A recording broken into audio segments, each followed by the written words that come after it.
What's going on, everyone? Taylor Cowles here for CLNS Media, coming at you with another episode of Pat's Daily, brought to you by our good friends at Prize Picks, the exclusive daily fantasy partner of CLNS Media.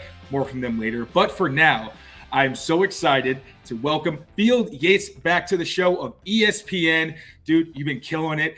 Finally got to meet at the Combine. That was fantastic. Yeah. But first, before we get into Pat's direction, free agency, the quarterbacks, all that good stuff, how are you doing? Because I just learned that week takes quite a bit out of you. It does. Well, I was going to say, you found out firsthand now, right, Taylor? And now when you hear people talk about the Combine demons, you kind of get it. It was great to see you in person, great to meet for the first time in person. The virtual world makes us feel like you're friends a lot further, a lot sooner than you actually meet. So that was great to finally put a handshake on hand. And it was a great week. Yeah, I love it. The event's changed a lot, and certainly we're going to see more and more change going forward. I mean, guys opting out of weigh-ins was not something I would have guessed, 10 years ago, but that's the name of the game now. But I will always hold Indianapolis near and dear to my heart for the Combine. The people you see, people you meet, the prospects that go there and do whatever they want to do. It's a valuable part of the puzzle. It's just a part of the puzzle, but it's a valuable one at that. Yes, sir. All right, so we'll get into the good stuff, right? All right. Patriots.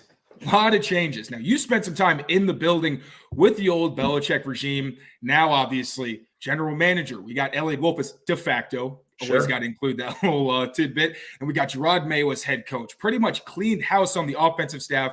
Mostly the same on the defensive staff with some changes. And then special teams similar to offense. Brand new. So, overall, how do you feel about this new regime? If you want to even touch on how do you feel about them deciding to move on from Bill, just your overall thoughts on where they're headed in this new direction. Yeah, as far as the new regime is concerned, Taylor, I don't really have a great feel for that, right? Because we haven't seen the coaches do anything, right? They haven't even had the players in the building. And as far as the front office is concerned, certainly I've heard and heard strong things about Elliott Wolf, and they've got a lot of smart people in that building. I'll tell you that much. That they'd have, and the scouting staff was not touched nearly as much as the coaching staff was, obviously. Now, there were a couple of additions, Alonzo Highsmith amongst them, but there's some smart guys in that scouting department that I think are going to have a chance to really shine here going forward under this new regime with Elliott Wolf. And he talked about some of the ways in which might be a little bit different than how it was under Bill Belichick as the overseer of the personnel department. And, we'll see how that impacts the way that they approach free agency and how it impacts the draft.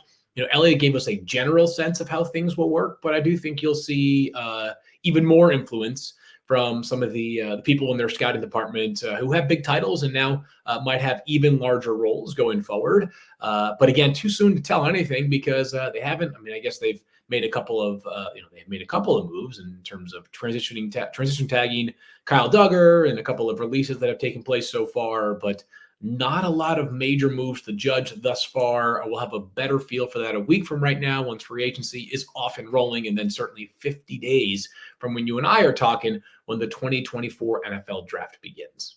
Yes, sir. And one thing I'm curious, your perspective, because you did spend time in the scouting department. Yeah. Elliott Wolf mentioned they're really kind of overhauling how they do things. I'm not sure how familiar you are with the Green Bay Packers system and the things that he's going to be adopting, but you do know how things kind of used to work. So what insight can you provide in terms of what things kind of used to look like? I know that, it sounded like from Wolf's perspective, there was a bit of confusion, or a lack of, connectivity when it came to what exactly guys were looking for at times because it was a more role-based system, whereas now I think they're going to go in a bit different direction. So what can you tell us about what the system used to be like and anything that you know about, the changes that could be being made? Yeah, a lot of ways to skin the cat as it pertains to building a big board and grading players year in and year out. You mentioned how the system previously was a bit more role-based, right? So it's identifying when you draft Malik Neighbors, I'll just use him as an example, wide receiver out of LSU, the old system might grade him as, first-year starter or something like that, or first-year starter with Pro Bowl upside right away. This new system sounds like, and I don't know, I can't say that I've been inside the building at all, obviously, but it sounds like it's more towards what some teams rely upon, which is just kind of like grades, right? Like top 5 pick, top 10 pick, first round pick, whatever it might be. And, when talking to people around the NFL, there's all different ways of going about it. There's certainly a decent number of teams that rely upon the round grading system because it just is the easiest, cleanest way, right? And a first round pick this year is not the same as a first round pick last year or the year before necessarily, right? If especially at spots like the quarterback spot where There might be guys who end up going in the first round, but aren't necessarily first round talents, especially if it's a lean down year, right? Kenny Pickett a couple of seasons ago would be a good example of a guy who ends up going in the first round, but if he was in this year's draft class, might have a second round grade on him as an example. But, generally speaking, you can stack the board by identifying the players that are about the best. Maybe it's 10, maybe it's 20, maybe it's 30 or so guys that you push towards that first round grade. So, I think there's still a lot of, to be determined analysis as far as how this Patriots transition goes into the front office. And I just would reiterate that, I know this is something that after how some of the personnel moves have taken place over the past 3 to 4 or 5 years have gone down. I do think there's a lot of smart people in that building that I think people will be more mindful of going forward and understand how much influence they will have in this current regime. That's going to be exciting to see. Now, with the end of Belichick's tenure, a lot of it had to do with the drafting, with the talent acquisition. And, I think in the past couple of years, it's certainly fair, especially with, not addressing certain position needs, things like that. We can get into it. But this free agency class for the Patriots, clearly one of the better draft class they had in a while, because you got guys like Kyle Duggar and Mike Onwenu, some of the top players at their position on the market. And then you even got role players like Anthony Jennings, Josh Uche, undrafted Miles Bryant, who were significant contributors on this team during their times before they hit the market. So we'll start off with Kyle Duggar and Mike Onwenu. Kyle Duggar received the transition tag, not one that's often used. We've really very rarely seen it league-wide. We now know that rather than getting paid the average of the top 5 players at the position, it's the average of the top 10. So that brought him from about 17.1 to 13.8, which I think is pretty fair for a 28-year-old safety. But if the Patriots lose him, they get no type of compensation. And I think a lot of people also thought if they use the tag, it's probably going to go to Mike Onwenu. He's at a position where you could argue it's got a higher value. He's younger, has the same kind of versatility, but it just kind of seemed like it made more sense. So what was your takeaway from Duggar's perspective and why they maybe use a transition tag there? And then for Mike Onwenu, what you think that could possibly mean in terms of their progress with signing him to a long-term deal? Yeah, one of the tricks right now with the franchise tag for offensive linemen is that they lump all of them into one big bucket. So we don't have a left tackle franchise tag value or a center or a guard. It's all just one big offensive line bucket. And I believe, and I got to go back and check the specific number, but the offensive line franchise tag value was just over $21 million. So while Mike Onwenu is a really solid player, when a player is tagged, one of the ways in which he and his representation will often infer that is, if you're willing to pay me 1 year at this value, then if you want to keep me around for 4 years, it should be for at least that value on average, right? Teams don't see it that way, but if you're a player and his agent, you want to be leveraging whatever dynamics you have in play. I think Mike Onwenu is a really solid player. I think $21+ million per year might be a little bit overinflated relative to what he has been thus far in his NFL career. He's a really solid player, but that might be one where you're more comfortable in the $15 to $17 million per year type of range. So that would be my sort of forecast, my read on why they decided not to use the franchise tag on him as opposed to Kyle Duggar. And the transition tag, while it still guarantees you nothing in terms of compensation if he does decide to go elsewhere, it's a little bit of a safety net, right? I mean, the Patriots now have at least the chance to match any offer that Kyle could sign. It's not often that we see that transition tag used, but it also creates this dynamic. There are teams that are reticent to even bother signing a player on the transition tag because for as long as it takes for the original team, the incumbent team, so in this case, the Patriots, to either match or decline, it's going to tie up that team's salary cap space because you're going to have Kyle Duggar effectively on the books. We see this much more often in the NBA where a lot of restricted free agents do sign offer sheets. Or teams are reticent to do it even on really good players because they just don't want to tie their books up for a little bit. So for Kyle Duggar and the Patriots, it's a starting point. The Patriots made it clear they want to keep him around. That market right now is an interesting one to calculate. The top of the safety market could certainly explode if Antoine Winfield gets a deal done with the Bucs. I would imagine that would make him the highest paid safety ever. And then Kyle Hamilton's a year away from being extension eligible, and he'll just probably top whatever Winfield gets right now if he does get a long-term deal. But Duggar, I think, is a very, very good player as well. But that transition tag number is probably like fairly close to what he probably is worth on an average annual basis, maybe a little bit more. But listen, I can't imagine it's any less than like 12 million bucks per year, 11 million bucks per year. That seems to me like a reasonable starting point on a multi-year contract. Football season may be over, but the action on the floor is heating up. Whether it's tournament season or the fight for playoff home court, there's no shortage of high-stakes basketball moments this time of year. Get in on the excitement with Prize Picks, America's #1 fantasy sports app, where you can turn your hoops knowledge into serious cash. Want to play alongside some of Prize Picks' favorite players like Meek Mill and Sugar Sean O'Malley? You can now find community plays under the promos tab of the app to view entries from some of the biggest names in the Prize Picks community each week. Prize Picks even offers injury insurance so that your entries stay in play even if one of your players gets injured. For basketball games, if you have a player who exits the game in the first half and doesn't return in the second, that player projection won't count against you and the rest of your entries stays live.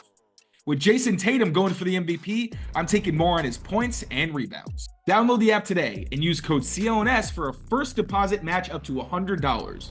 That's code CLNS for a first deposit match up to $100. Prize Picks. Pick more, pick less. It's that easy.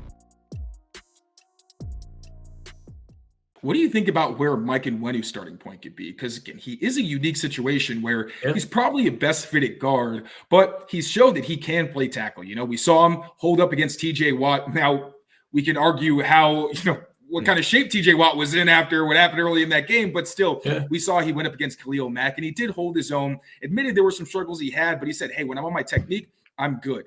So in Alex Van Pelt's system, you could even argue probably better as a tackle because you're not going to pull as much technically, well, based on at least what we saw from the Browns. So as someone who does have the flexibility to pay both, but is most likely more of a guard, is there a starting point or example you can think of where, maybe Mike Onwenu, now that he's representing himself, is saying, this is the kind of contract that I want? Did he decide he's going to represent himself or is he going to sign with somebody else? I didn't. Right now, it sounds like, I believe he told teams that he's representing himself. So obviously that could change.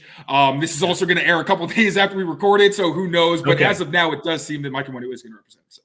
Okay, so sorry mentioning 50 days out from the draft earlier, but for those that are listening to it, maybe it's 48 days out until the NFL draft. But Mike's a smart guy, obviously, but representing yourself is tricky in a couple of ways. First of all, it's probably the first contract he has negotiated. Second of all, it prevents him from talking to teams during the legal negotiating window. Teams starting Monday, noon Eastern time, until Wednesday, 4 Eastern time, can talk to players. That's why you're going to have, all these tweets from Shefty about how so-and-so is signing with so-and-so and what have you. But Mike, if he represents himself, will have no latitude to do that. So we'll see. My guess would be somewhere in like the $14 to $15 million per year range is like a reasonable sort of estimate for Mike Onwenu. He is obviously a versatile player that you mentioned, powerful player. He kind of is what he is, right? Like not premier athletically, but has enough sort of like raw power plus length to get the job done, that he doesn't necessarily need to have the fastest feet in the entire offensive line. Like he's going to be certainly good enough.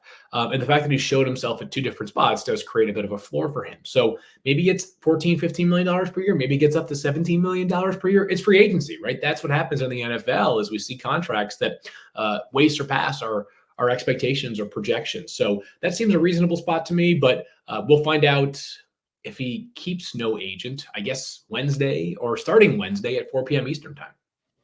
So just put a bow on the in-house free agents. There are some lower profile guys that I think are still pretty significant for the Patriots, considering they do still have to fill out the roster. So you got guys like Hunter Henry and Pharaoh Brown, as they have no tight ends under contract. And like I mentioned, you got Anthony Jennings. Yeah, none at all, which is shocking. Then you got guys like Anthony Jennings, Uche, Miles Bryant, who I mentioned before. What's your feel on some of those guys, and who do you think should they maybe prioritize, relative to what their status is kind of on the team and their roles? And who do you think maybe it's time that they move on, or just is likely that they may move on? So this is going to sound cold, and I admit as much, but I think that one thing the Patriots, as they turn this page into a new sort of philosophy and system going forward, is that, and this maybe is a little bit too prisoner of the moment, but what we're seeing right now is a lot of teams paying big at the top of the market for their best players and winning around the margin elsewhere, right? So Miles Bryant's a really solid player. What would you call him? What's the perfect role for Miles Bryant? third corner, fourth corner, third/fourth corner with safety versatility? What would you say is a smart football mind? I would say rotational third corner, where Okay. ideally you get like a Marcus Jones or someone who comes in and passing downs, and Miles Bryant's like your zone guy primarily. Okay, so that's like a borderline third/fourth corner, right? Like, to me, that's a draftable/findable position on the relative cheap in free agency or in day three, right? That to me would be my philosophy. Now, easier for me to say when I'm just armchair GMing it, but the trick is that like I don't think you want to overpay on that spot to retain a player. And teams tend to, if they're going to get a deal done with a player that's already in the building, they tend to get it done like on the more inflated side as opposed to like the value side, right?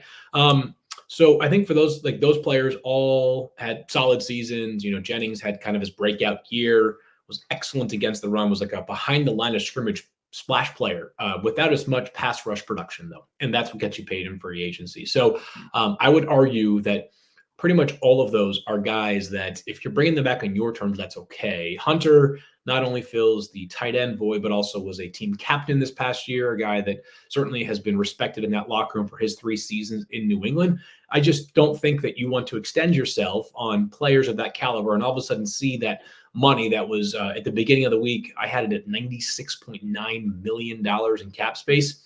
You don't want that to drop down to like 30 before the draft and most of it be just guys that you kept, right? This roster obviously needs some work. There's a reason why they went 4-13 last season. So I think that there is some big game hunting value this offseason in free agency. I think the Patriots would be wise to explore exactly that.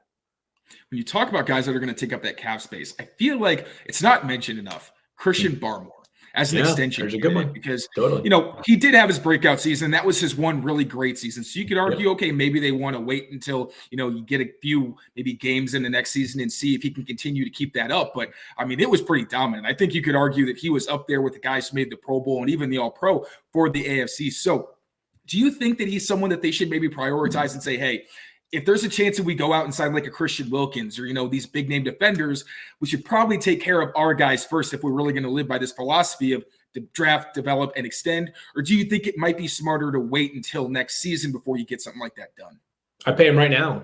If you have conviction and belief on the player, I'd pay him right now for a few reasons. First of all, you want to reward the guys that do it right. I mean, was probably their best, maybe second best defensive player this past seson, right? With I think you'd Judon say and best, Gonzalez honestly. Yeah. I'd say probably him. Yeah.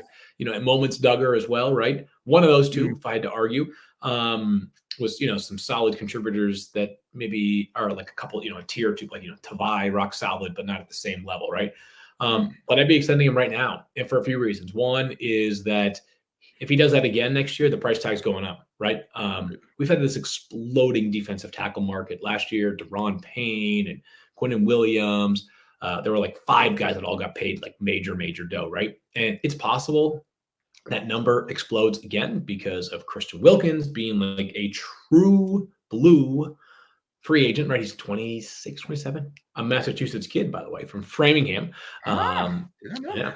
He is a true blue free agent. He played his high school ball. I think he finished up his high school ball down here in Connecticut, did Wilkins. But he'll get tons of money. We're talking like the potential for $25, $26 million per year. But Chris Jones is the big one, right? Because he is right now arguably the best free agent on the board. Whether he leaves Kansas City is a different conversation. But we're talking about a guy who's been second, third, fourth best player on the back-to-back champs, right? And bettered himself this past year, played outstanding football. So that number is going to go up more and more and more. And then finally, not to go all too Pat's cap on you, but if you sign a deal now, right? If the number is 4, I'm just making this up here, right? This may not be enough, but if it's 4 years, $84 million on top of this final year for Barmore, the team can view it as like, that's 5 years and $86 million. So while the new money is $21 million per year, a team might be able to view it as more like $17.3 million per year. And you get to use that 5th year to spread the cap hit out of the initial signing bonus. There are obviously a zillion ways to construct a contract, but I would do it right now. I think the Patriots need to be in the business of every time they have a player that's a no doubt about it, keep him around guy, and he's extension eligible, do it. Fire away. Get it done. I've been yelling into the echo chamber, so thank goodness I get a new perspective. I'm on the right track. Is that a hot? Are people against it? Is that not a popular? I don't think anyone's against it. It's just something I'm Okay. surprised is not talked about more. But again, considering what happened last year, I'm not really surprised that people aren't saying, but you know what? We got to keep these guys. But no, but that's the kind of thing that, like, once we get to like OTAs, training camp, people talk about more, right? Because most of the items are off the shelf in free agency, right? So right now, it's yes, you want Christian Wilkins. Yes, you want Christian Barmore to be extended, but you really want Christian Wilkins, or you really want Calvin Ridley, or you really want whoever it is in free agency prior to getting that done, right? Because it's not like if you don't extend Christian Barmore, you don't have him. Like, you're going to have him for at least this year. So I think, that's just the natural outsider's perspective, is that you're going to clamor for the guys that are available that are sort of the shiny objects right now in free agency. Yep. All right. So moving on to the out-of-house free agents. All right. So Elliot Wolf said he wants to weaponize the offense. It seems pretty clear among people with the Patriots. They understand what the situation is, and they do want to get a lot better on offense.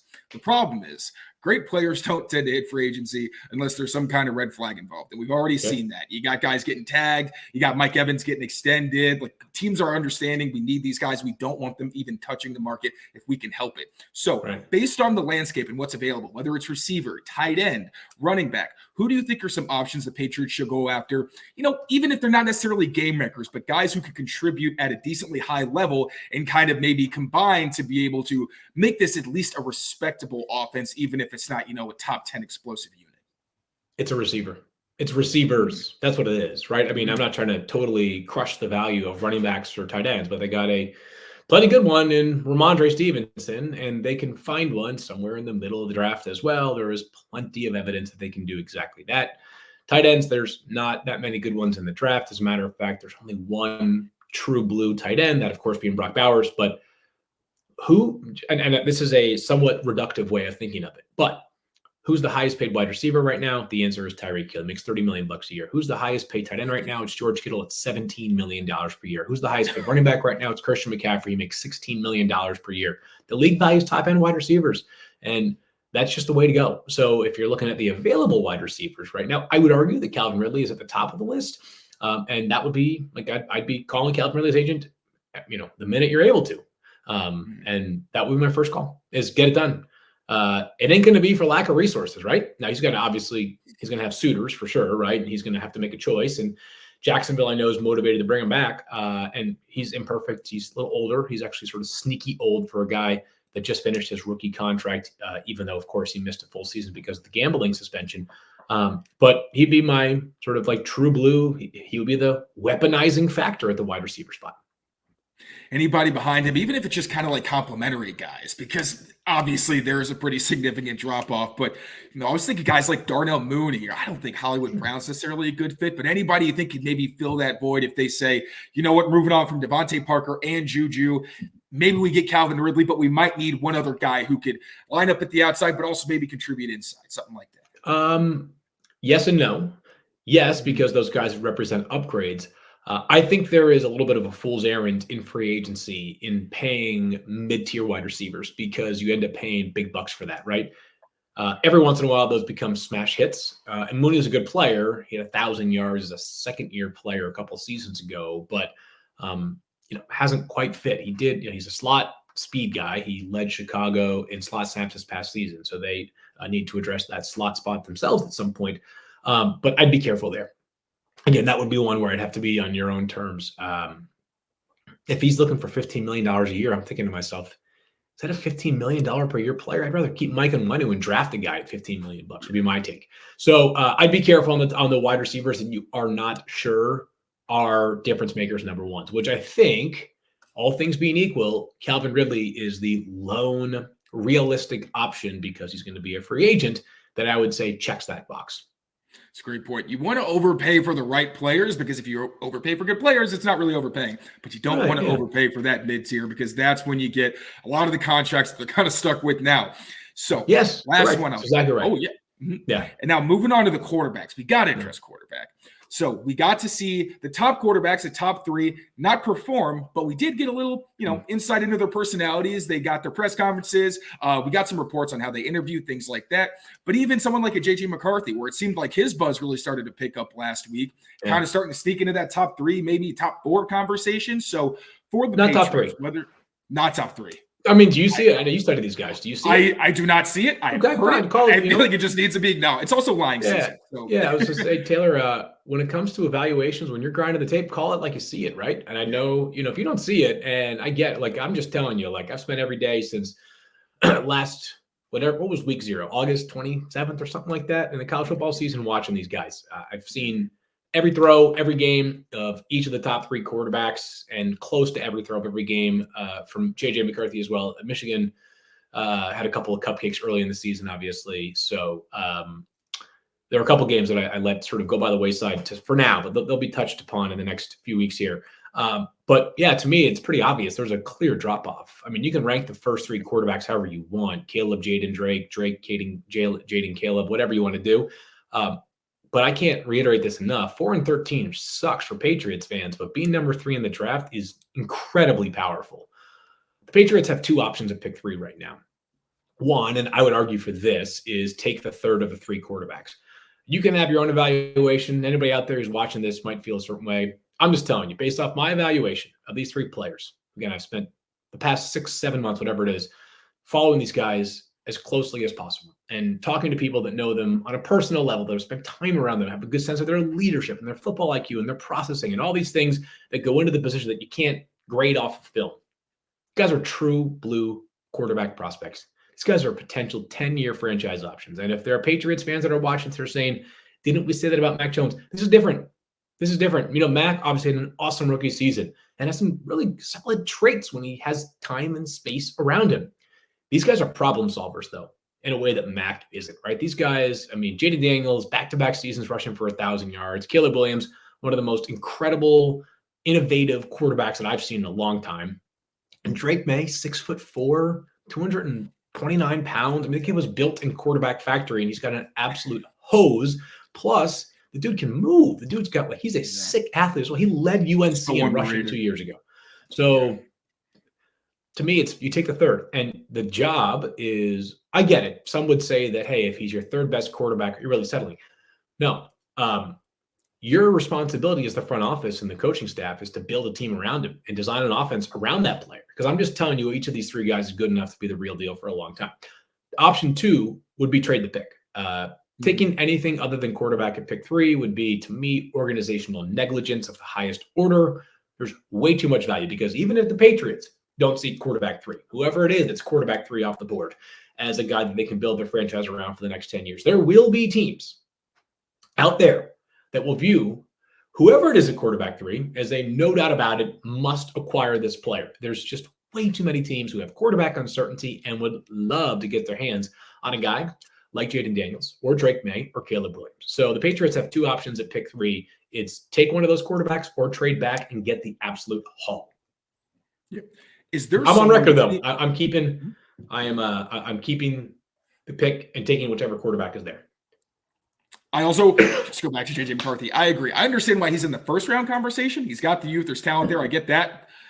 Top 10 even. I don't really understand where that's coming from. But again, lying season. But he's a good player. And I hate that, the one part that sucks about the draft is it feels like you end up being negative on players. Just to quickly weigh in on JJ. He's got a lot of really good traits. Really good traits. The sample size is tiny compared to those guys. JJ McCarthy in his last 6 games, against high-level competition. Obviously, the 2 playoff games against Alabama and against Washington, Ohio State, Penn State was in there, Maryland was in there, Iowa in the Big Ten championship game. He threw for 847 yards. So I'm not a math major. That's like 140 yards a game. I'm just telling you, I'm not saying you have to that's not, I can't, he's not the play caller, right? But we have limitless reps of the other guys, in particular, Jaden Daniels and Michael Penix Jr., for example, against top level competition. We just do. We don't on JJ. We've got a smaller sample size, but the bigger the sample size, the more assurance you have as an evaluator. So when it comes to Drake and Jaden, rather, Yeah. it seems like it's probably going to end up being one of those two. There were some concerns about Jaden Daniels in terms of the hand size, in terms of the arm strength, which I do see. I understand, he's fantastic on the fade throws, but when you see the drive throws, his arm strength does worry me, especially if you're going to be a quarterback in New England, where your most important games are likely going to come in inclement weather. We even saw with Bailey Zappi, where in the last game of the season, it's, huge storm. I saw he couldn't complete a downfield pass. And I'm saying as soon as they flip the field position and the wind isn't working against him, he'll be fine. And then what happens? I think his first pass was a deep completion down the sideline, but that's not somewhere you can live if you're going to be the quarterback of the New England Patriots. So are there any of Jaden's deficiencies that scare you enough where you're saying, I really would prefer Drake? Or do you really think that with the talent, it's enough to work around and it's really either one of these guys is a home run for the Pats? I think they're both home runs. I mean, I've got Jaden as the second-ranked player on my entire board behind Caleb Williams. I've got Drake a couple of spots down, 5th overall behind only Marvin Harrison Jr. and Malik Neighbors. You bring up good points. Like if you're going to make the anti-Jaden case specific to the Patriots, it would be the body armor, 204 pounds. We'll see what the actual size is at his pro day, which is March 27th. And then, the grip strength, right? The hand size that just plays into it, right? I mean, we've seen guys with small hands who have had, I think Jared Goff was a small hands quarterback that we've had to sort of figure out how much it mattered or not. But Joe Burrow, they don't play in sunshine and 80-degree weather all the time in Cincinnati. He had small hands as well, right? So, ball security was not an issue for Jaden this past season. He had 4 interceptions total. I mean, the guy was more careful with the football than most. So I'd bet on the kid, though. I mean, this kid's freaking sensational. Everything you could ask for this past season and more. His clutch production was off the charts. I mean, his big game output was by far the best amongst all 6 of these quarterbacks. I mean, the dude was absolutely nails against the best competition. So I love Drake. I mean, he's a freaking beast. As I said, he was built at Quarterback Factory and dropped off in I think the Charlotte area where he went to high school, right? Unbelievable kid. He was somewhat worse this year than last year, but he also had a different offensive coordinator. He did not have great wide receivers for the first half of the season until Devontae Walker was brought back. But there were some games this past year where he was incredible. I mean, he lit up South Carolina in week 1. He threw for 4 touchdowns against Miami. He's going to have 2 safeties drafted at some point in a month and a half from right now. 4 touchdowns, no picks in that game. I mean, there were some down games. NC State, Virginia down the stretch weren't particularly overwhelming. But this was not a terrible year from Drake May. Like, you got to go back and watch the tape and tell you what your eyes see. And while there are things that could be cleaned up, when you look at the stuff that I think, can it travel or can it not travel? There's a lot of good that can really travel. And that big hand in New England, he can cut through that wind and that rain. Something, like Josh Allen playing in Buffalo is the perfect fit relative to their conditions, right? Drake's not as athletic as Josh, and the arm's probably not as strong as Josh because Josh has such a cannon. But Drake May's got the goods to definitely handle those elements in New England. These kids, again, there's no going wrong. Patriots fans must recognize that right now. 1, 2, 3, no matter how it goes, if they take one of those 3 quarterbacks, they are sitting pretty. A lot of people breathing sighs of relief. I agree. It's splitting hairs. I'm a Drake May guy, but I will not be hard to talk myself into Jaden Field. Thank you so much for your time, buddy. Always appreciate you coming on. Please, I think people know where they can find you, but just let them know what they can look forward to that you got dropping soon. Yeah, we got more first draft every Monday and Thursday with the great Mel Kiper Jr. So go ahead and check that out wherever you get your podcast or on YouTube. Awesome. Thank you, brother. And thank you all for watching. As always, take care of yourselves. Take care of each other. We will see you next time. Peace, y'all.